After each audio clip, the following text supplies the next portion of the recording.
اصول دین اور ضرور دین کہ دین کو آپ ایک درخت سمجھ لیجیے، درخت سمجھ لیجیے. اب درخت کے دو حصے ہیں، ایک درخت کی جڑ ہے، ایک درخت کی شاخیں ہیں. اب جو درخت کی جڑیں ہیں اس کو اصول دین کہا جاتا ہے، جو اس کی شاخیں ہیں اس کو ضرور دین کہا جاتا ہے. اب کسی درخت کی صحت دیکھنی ہے تو یہ نہیں دیکھی کہ اس میں شاخیں کتنی ہیں. اگر آپ کسی درخت کو چاہتے ہیں کہ وہ پھلے پھولے تو آپ کیا کریں گے؟ اس کی شاخوں کو پانی دیں گے. تو آپ کو اس کی جڑوں میں پانی دینا، اس کی جڑوں میں یقین کا پانی دینا، اس کی جڑوں میں ایمان کا پانی دینا، اس کی جڑوں میں تحقیق کا پانی دینا. اسی لیے تو ہمارے علماء نے کہا کہ اصول دین میں تکلیف نہیں ہے.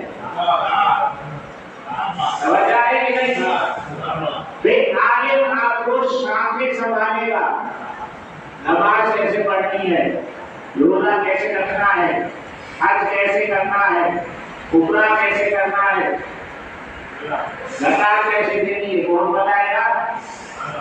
عالم بتائے گا، مجتہد بتائے گا.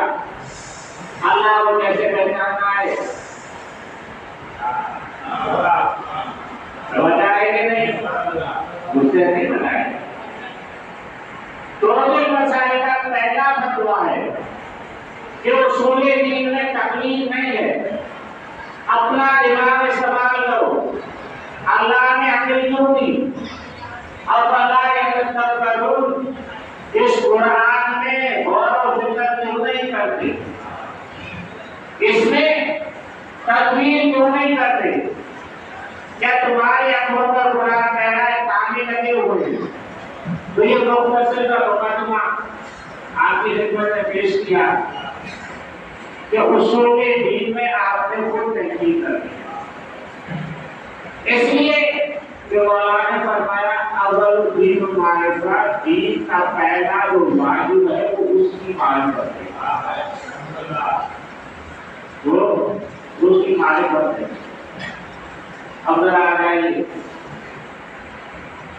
کہ جتنی آپ کی جڑیں مضبوط ہوں گی، جتنا آپ کا یقین زیادہ ہوگا، اتنی درخت کی شاخیں گھنی ہوں گی. اگر درخت کی شاخوں میں کمی ہو جائے تو سمجھ آئیے جڑوں میں کمزوری ہے. سمجھ آئیے جڑوں میں کمزوری ہے. تو اب کربلا میں آ جائیے آپ. دیکھیے رسول نے کہا الحسین منی وانا من الحسین، حسین مجھ سے ہے اور میں حسین سے. اب یہ دو لوگ ہو گئے. سکے کے دو حصے ہوتے ہیں، کتاب کے دو حصے ہوتے ہیں، سارے وقت ایک آخر وقت. تو ایک حصہ تو ہوا رسول، دوسرا حصہ ہوا حسین. دوسرا حصہ ہوا حسین. اب آ جائیں آپ اسی جملے کو یہاں رکھیے، تھوڑا سا موضوع کی طرف آؤ تو یہ جملہ بھی سمجھ میں آ جائے گا کہ رسول نے کیوں کہا کہ حسین مجھ سے کہا. رسول یہ بتانا چاہ رہے ہیں نہ حسین میرے بغیر مکمل ہے نہ حسین کے بغیر مکمل. تو ایسے سمجھ لیجیے کہ رسول کی زندگی کربلا کے بغیر مکمل نہیں ہے، کربلا رسول کے بغیر مکمل نہیں ہے. تو بات ہو گئی معرفت کی. تو کل یہ بھی جملہ تھا آپ کی خدمت میں عرض کیا کہ معرفت ہے اس پر اور ارادہ، اس کو پہچاننا ہے. اب اس کو پہچانے کیسے؟ جو نہ نظر آنا ہو، وجہ ہے جس کو آپ اس کی آواز سن نہیں سکتے، جسم لگتا نہیں کہ اس کو چھوئیں، وہ آپ سمجھنے کیسے آئے. ناراض مت ہونا، اب کسی کو ناراض ہوگا تو اس کی اپنی مرضی ہے. پر مثال دے کے آگے بڑھ جاؤں گا. آپ نے کہا کہ کسی حبشی کو لے آئے رہنے والے کو لے آئے, اس کو بولیے کمپیوٹر دیکھا ہے, میں سمجھا, اس کو بولیے کمپیوٹر دیکھا ہے, اس کو سمجھ میں نہیں آیا. اگر آپ کو اس کو کمپیوٹر سمجھانا ہے تو دو صورت میں, یا تو اصل کمپیوٹر اس کے سامنے رکھ دیجیے, یا تو اصل کا نمونہ بنا دیجیے. توجہ ہے کہ نہیں؟ یا تو اصل کمپیوٹر لے آئیے, اس کے سامنے کہیں یہ کی بورڈ ہے, یہ اس کا پی سی ہے, یہ اس کا مانیٹر ہے, ایسے چلایا جائے گا تو اس کو بات میں آ جائے گی. کیا اس کا ماڈل لے آئیے یا اس کی تصویر. بھائی ہمیں معرفت حاصل کرنی ہے اس کی, وہ تو آ نہیں سکتا, وہ تو آ نہیں سکتا. اب کیا جائے, اب کیا کیا جائے, تو ہم خود کوئی ایسا وسیلہ بنا نہیں سکتے کہ اس کو پہچان سکے. بھائی 100 دن مل کر کے ایک بندے کو اگر لیڈر بنا لیں تو وہ رستے پر مقام مقصود تک نہیں پہنچا سکتا. 100 پہلے مل کر کسی پہلے کو لیڈر بنا دیں, وہ اس کو نہیں سنائے گا, اس کو فائدہ کوئی نہیں. تو 100 گمراہ مل کر کسی گمراہ کو عادل بنا دے تو وہ ہدایت نہیں دے سکتا. تو جو 100 بے معرفت لوگ ہیں کسی بے معرفت کو اپنا لیڈر بنائے, معاون بنائے, استاد بنائے, تو ہمیں اللہ کی معرفت کرواؤ. بس اوپر سے یہ کہ اب اس نے ذریعہ بنایا کہ اس کی معرفت حاصل کی جائے. کیسے کہ کنتو کنزن مخفیا, کہ رسول میں چھپا ہوا خزانہ تھا. میں نے کہا بات ہوئی عرفان کی, میں نے کہا میں پہچانا جاؤں, اور کہہ رہا ہے اللہ پہچانا جاؤں. اللہ کہہ رہا ہے میں نے کہا میں پہچانا جاؤں, تو رسول میں غلط ہے. آگے بات سمجھتے کہ رسول کی خلقت ہے اللہ کی معرفت کا سبب. رسول کی خلقت کے ساتھ جیسے کی کہ رسول کی خلقت ہے اللہ کی معرفت کا سبب. اس کی معرفت حاصل کرنی ہے تو پہلے رسول کو سمجھو. اب بات یہاں ختم نہیں ہوئی, حدیث یہاں ختم نہیں ہوئی. حدیث آگے چلی کہ لولا لما خلقت الافلاک. اب سائنس پہلے سورج کو دیکھو اللہ سمجھ میں آ جائے گا, چاند کو دیکھو اللہ سمجھ میں آ جائے گا, زمین کو دیکھو اللہ سمجھ میں آ جائے گا. یہ ناقص کبھی کامل کی معرفت نہیں کروا سکتا, ہمیشہ کامل ہی کامل کی معرفت کروائے گا. تو لولا لما خلقت الافلاک, رسول کی روکنا ہوتے جو افلاک نہ کرتے. کتنا لولا رجل نقام رسول, رسول اگر تعلیم ہو کر کتاب نہیں کرتا. رسول تو نے بھی خلق نہ کرتا اگر علی کو خلق نہ کرتا. اب آ جائیں آپ کہ بھائی یہ کس طرح معرفت کر دنیا, یہ کس طرح اس کی معرفت کروائیں. بھائی انسان ہے, ہم سب یہاں موجود ہیں.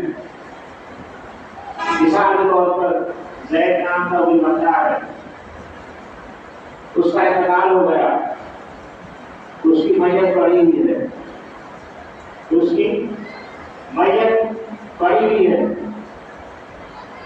اور اعلان ہوا کہ زید کا انتقال ہو گیا, کوئی مانا نہیں. مطلب کیا, میرے کیسے ہے یہ جو ہے, یہ تو ہے پڑا ہوا یہ ہے, ارے وہ انتقال کر گیا. یہ جسم ہے, کسی عمل کرنے کا کہ یہ اثر نہیں ہے, اثر ہے روح جو نہیں گئی. سمجھا ہے, اثر ہے روح وہ نہیں گئی. قرآن ہے تم لوگ نفس ذائقۃ الموت, ہر نفس کو موت کا ذائقہ چکھنا ہے. یہ نہیں کہا ہر جسم کو موت کا ذائقہ چکھنا ہے. بھائی جسم فنا نہیں ہوتا، یاد رکھیے گا. جسم تحلیل ہوتا ہے، جسم تحلیل ہوتا ہے. انرجی ختم نہیں ہوتی، انرجی تبدیل ہو سکتی ہے. یہ جسم تھا، خاک تھا، خاک سے انسان بنا، بعد میں وہ خاک میں تبدیل ہو گیا، ختم نہیں ہوا. قرآن میں کہیں نہیں کہا گیا کہ روح بدل ہو گئی. قرآن میں ہے نفس کو موت کا ذائقہ چکھنا ہے. کیا وجہ ہے کہ نفس کو موت کا ذائقہ چکھنا ہے؟ تو معلوم ہوا یہ روح اصل ہے، یہ اصل ہے روح. اب اس کا ذکر قرآن میں، بھائی قرآن تو کھلی کتاب ہے، اگر قرآن سمجھ میں آ جائے تو اہل بیت سمجھ میں آ جائے. 1400 سال گزر گئے، نہ قرآن پرانا ہوا نہ ذکر حسین پرانا. نہ قرآن سنتے سنتے انسان تھکتا ہے، نہ ذکر اہل بیت سنتے سنتے تھکتا ہے. مختصر کہ بھئی قرآن میں ہی معرفت کا ایک ذریعہ ہے کہ اگر قرآن پڑھیں گے تو اہل بیت سمجھ میں آ جائے. لوگوں نے کہا کہ یہ تو قرآن کی کہانیاں ہیں، اساطیر الاولین، یہ آدم کا قصہ ہے، یہ نوح کا قصہ ہے، یہ ابراہیم کا قصہ ہے، یہ عیسیٰ کا قصہ ہے. یہ سب قصے ہیں، مگر غور سے کیا جائے اگر مطالعہ تو پھر یہ اگر سمجھ میں آ جائے تو پھر اہل بیت بھی ذرا سا سمجھ آ سکتے ہیں، ورنہ ان کی حقیقت کوئی ادراک نہیں کر سکتا. درود بھائی محمد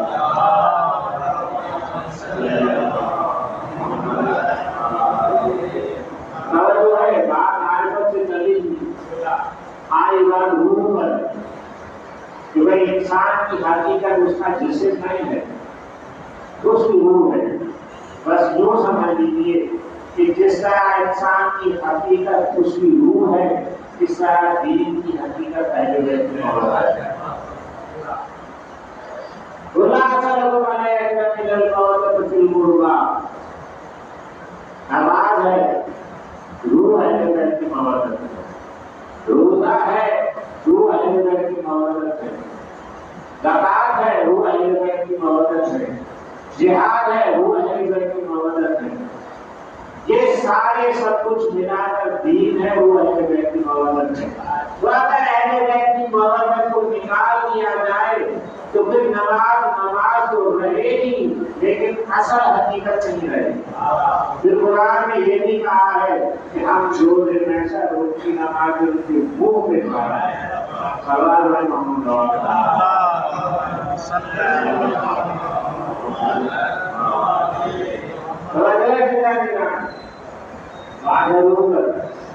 اب قرآن میں بھی روح کا کی دلالت کا اختیار ہے. اللہ نے مثال دے کے سمجھایا، جو بات ڈائریکٹ نہ سمجھائے وہ مثال دے کے سمجھائی جا سکتی کہ بھائی اس کو سمجھ لو، یہ سمجھ میں آ رہا ہے. آدم سمجھ لو، نوح سمجھ لو، ابراہیم سمجھ لو، عیسیٰ سمجھ لو، موسیٰ سمجھ لو، سلیمان سمجھ لو. پہلے ان کو تو سمجھو، اہل بیت تو بات کی بات ہے. اس کو اپنے جیسا بشر بات نہیں کہنا، پہلے خود کو ایک جیسا تو ثابت کرو. یہ آ جائے گی قرآن پاک میں. پہلا تخلیق، جو پہلی تخلیق قرآن پاک میں انسانیت کے حوالے سے ہوئی، اللہ اس کا تذکرہ کر رہا ہے کہ بسم اللہ الرحمن الرحیم اذ قال ربک للملائکۃ انی جاعل فی الارض خلیفہ. سمجھ جائے یہ اللہ کہہ رہا ہے اپنے رسول سے، اے میرے حبیب، اے میرے نبی، اذ قال، یاد کرو وہ وقت تب استعمال ہوتا ہے جب پرانی بات یاد دلائی جائے.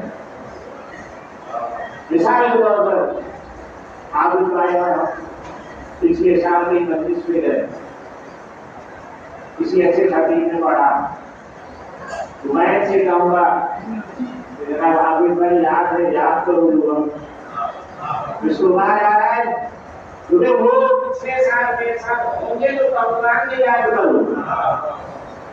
اللہ رسول سے کہہ رہا ہے یاد کرو وہ وقت, تو ماننا پڑے گا کہ اس وقت رسول موجود تھے, ورنہ یہ کہنا بے فائدہ تھا کہ یاد کرو وہ وقت, کیونکہ جو موجود ہی نہ اسے یہ نہیں کہا جاتا کہ یاد کرو.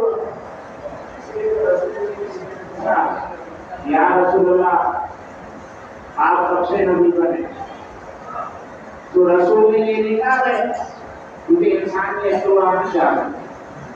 تب بس اتنا سمجھ لو کہ جب آدم پانی اور مٹی کے درمیان تھا تب بھی نبی تھا, میں تب بھی نبی تھا. اور پھر کسی نے امام سے پوچھا کہ مولا آپ کب سے ولی بنے؟ بھائی یہ تو وقت جب وقت ہی موجود نہیں تھا, تب بھی بات ہے, انسان کی اختیار نہیں جا سکتی. تو بس اتنا کہا کہ جب آدم مٹی اور پانی کے درمیان تھا میں تب بھی ولی تھا. ضرور بڑے محمد والی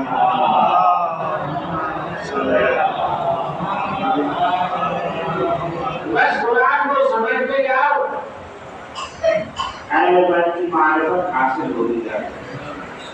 آدم کو سمجھو, اہل بیت کی محبت معرفت حاصل ہوتی جائے. واجب ہے کہ ان کی معلومات حاصل کی جائے. اللہ نے کہا کہ رسول یاد کرو وہ وقت جب ہم نے ملائکہ سے کہا کہ میں زمین پہ اپنا خلیفہ بنانے والا ہوں, فَإِذَا سَوَّيْتُهُ, کہ جب میں اس کو درست کر لوں, جب اس کو درست کر لوں,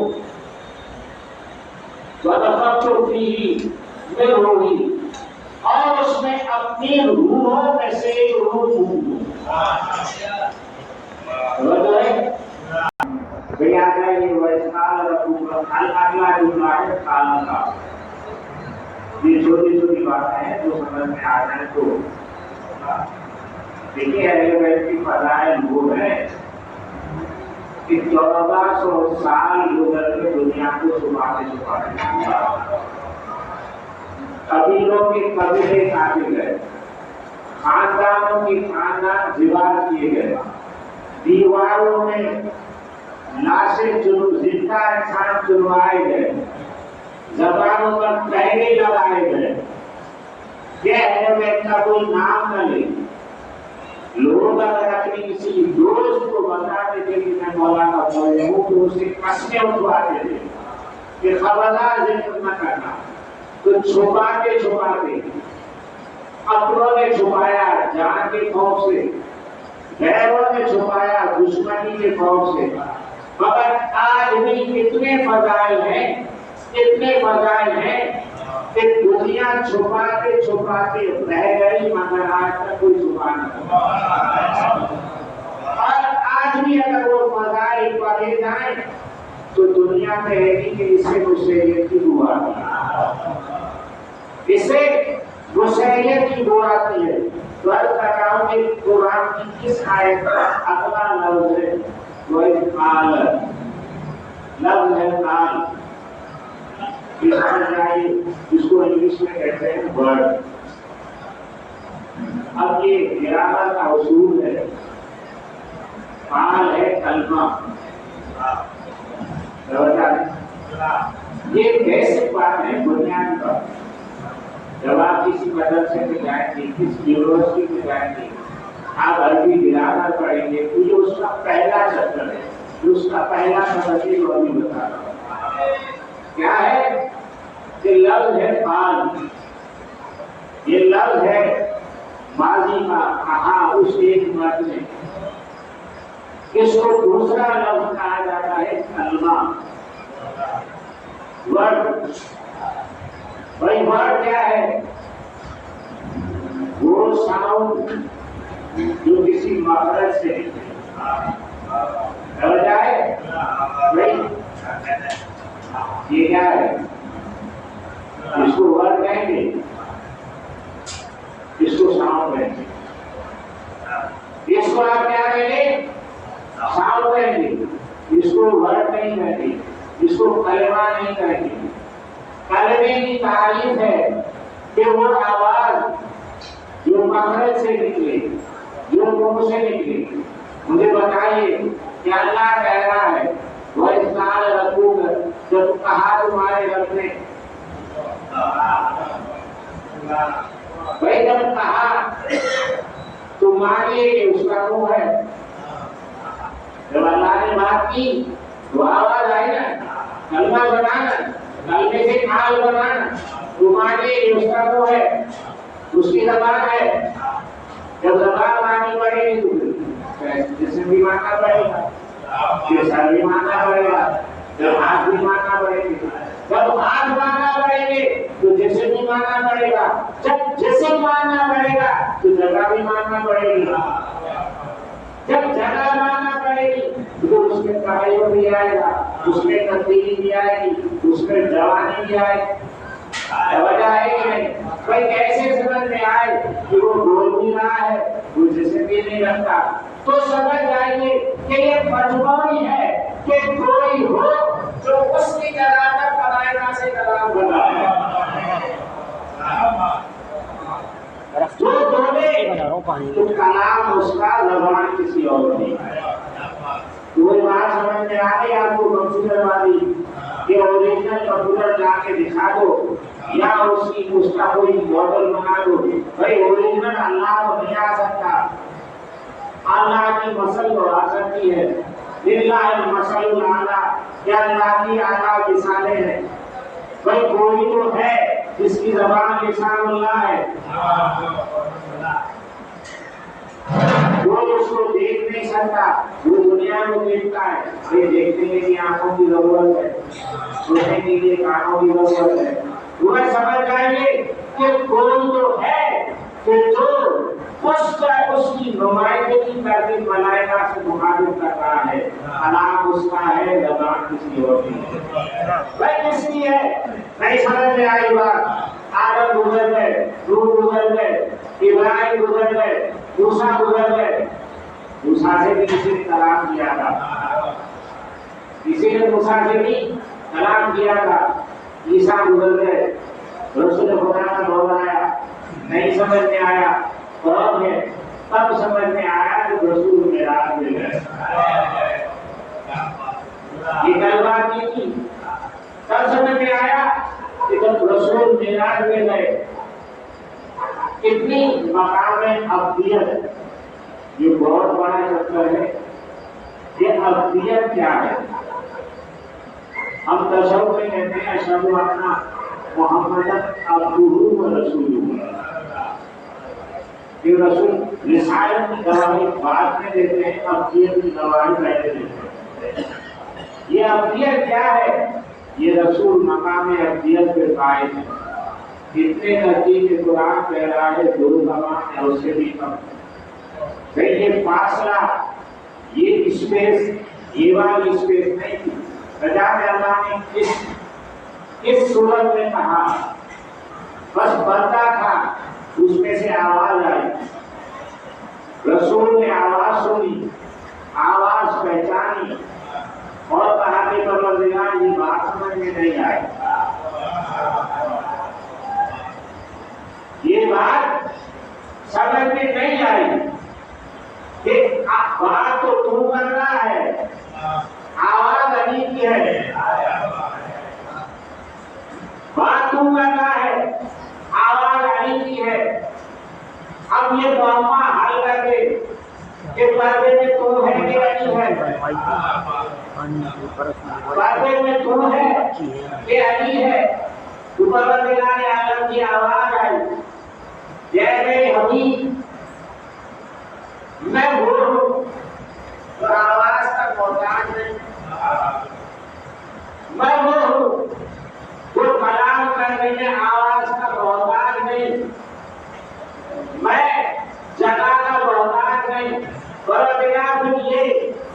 پہلے اس لیے کہ میں نے دیکھا کہ کائنات میں تجھے اگر سب سے زیادہ کسی سے محبت ہے تو اگر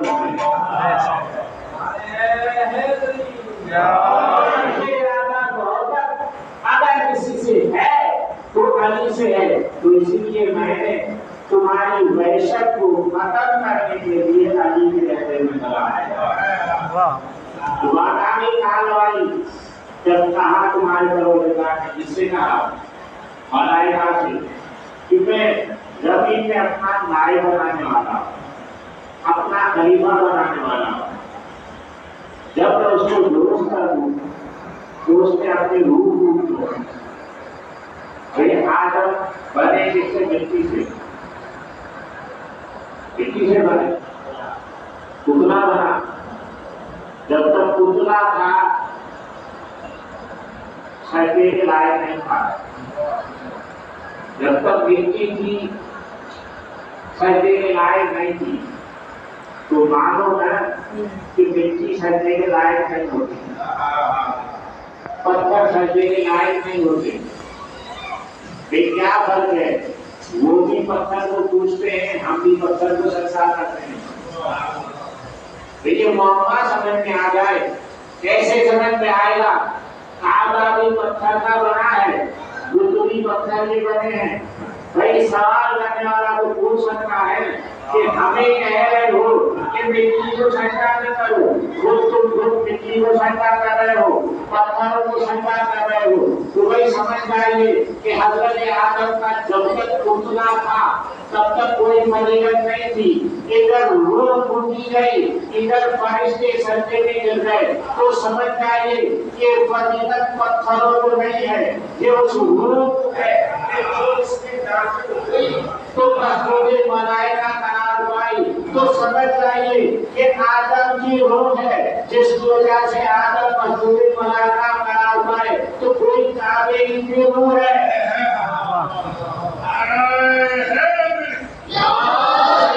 اس روح کو نکال دیجیے تو پھر یہ پتھر ہے، یہ ان کی کوئی اہمیت نہیں ہے۔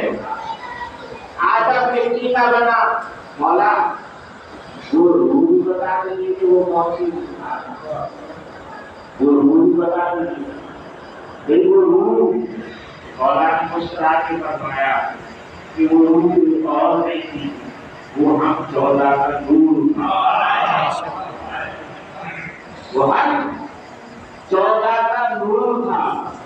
وہ نور جب آدم کی پیشانی میں داخل ہوا، آدم کے شعبوں میں داخل ہوا، جو اللہ نے حکم دیا، چونکہ آدم ظرف ہے، ہم مضبوط ہیں، آدم سبب ہے، ہم گوہر ہیں، آدم مکان ہے، اب اس کے اندر آدم مسکن ہے، اب اس میں ساکن ہے، وہ اب آدم کی ذاتی فضیلت نہیں ہے، فضیلت ہے تو اہل بیت کی وجہ سے۔ آپ سمجھ جائیے کہ کائنات میں جس کو جو فضیلت ملی وہ اہل بیت کی وجہ سے ملی، پر لوگ پھینک گیا۔ اب میں اس کو سمجھوں کیسے کہ کائنات میں جس کو جو فضیلت ملی وہ اہل بیت کی وجہ سے ملی۔ بھائی کائنات میں سب سے عظیم جگہ کون سی ہے؟ عرش ہے، کرسی ہے، کعبہ ہے، مسجد ہے، پھر جس کو جو فضیلت ملی وہ اہل بیت کی وجہ سے۔ اب اہل بیت کو نکال دیجیے تو پھر وہ مٹی کا پتلا رہے گا، وہ تعظیم نہیں رہے گی۔ اللہ پڑھے محمد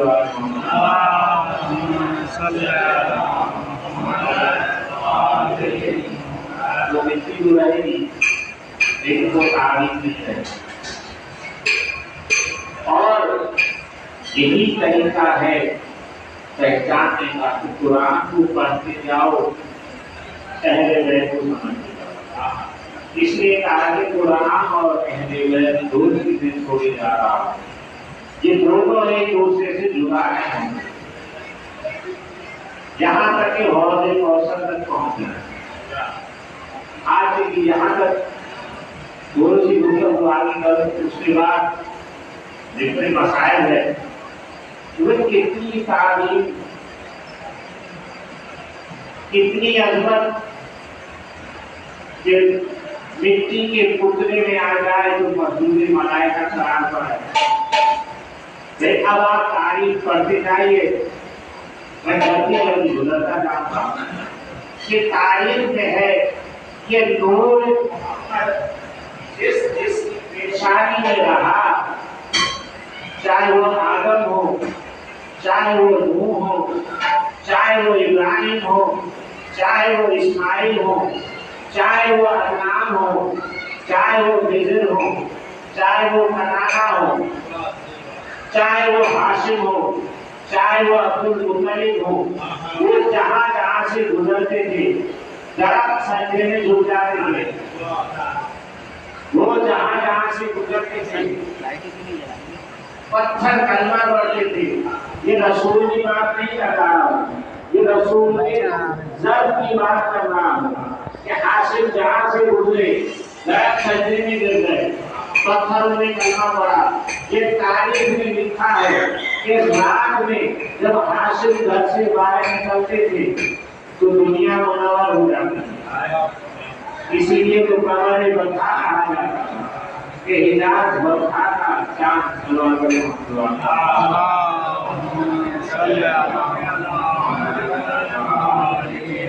اتنی بڑی عظمت،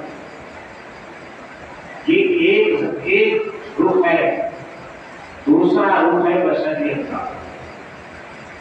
اس سمجھ میں نہ آئے تو یوں سمجھو کہ وہ انسان جو کھانا کھا رہا ہے کھانے جلی کمزور، کھانے جلی کھانے سوکھی روٹی کھانے والے کے پاس کیا تھا، اور جب طاقت پہ آئے تو گھر خیبر اٹھا ہے۔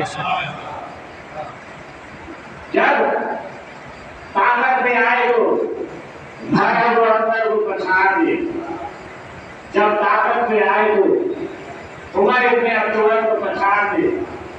بھئی یہ راوی نے روایت کی ہے، کتاب حدیث الشیعہ مقدس قرطبی کی کتاب ہے کہ اس میں یہ ذکر ہے کہ جناب امیر المومنین نے جب مرحل کو ضرب ماری تو وہ ضرب کی ایسی شدت کی کہ اللہ نے مجھ جبرائیل کو حکم دیا تھا جب قوم لوط میں عذاب آنا تھا تو اللہ نے مجھے کہا کہ قوم لوط کو کی زمین کو اٹھاؤ۔